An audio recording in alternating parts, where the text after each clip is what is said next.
हाय सांग माने केमिति अछंती आपण माने देखंतु हमर आज गोटे मु सीधा साधा सिजा तरकारी रेसिपी गोटे नहीं आसी आपण मानक पई। तो देखंतु मु प्रथमे 12 मसनाड़ी आलू बैगण कदली टमाटो सिझे पई पानी देके बसई देली। पानी फुटला परे पकेली काहिना बैगणटा कला पड़ जिवो ना सेति पई मु तेल प्रथमे कड़ाई रे पानी फुटिला परे लुण हलदी दे सारा परे परिबा को देके ढांका मारदेले। देखंतु मु सिझिबा पई एठी खुसुनी रे देखुची सिझिची कि नाही। कदली तो ऑलरेडी सिझी गलानी किंतु देखंतु आलू गुडी को सिझिनी। 12 सिनाड़ी भी छोट छोट होइछि ना तो सेटा सिझी जिवो तापर बेसी आ देखिया पई पड़िबनी।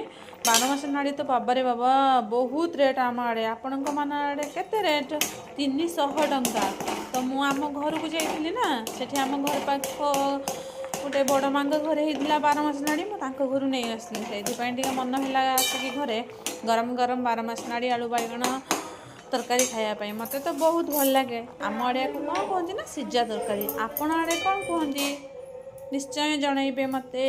तापर देखंतु कड़ाई रो तरकारी सब उजाड़ी दे सारा परे कड़ाई को गरम कली तेल टिके दे सारा परे एठी छुंक पाई जीरा लंका बड़ी ये मु तेल देखु पकईकि टिके भाजीदेली। भाजी सारा पियाज को टिके पकईदेली। पियाज हो गला मु बर्तमान देखु तरकारी भी सब जो सिझे रखी पकईदेवी।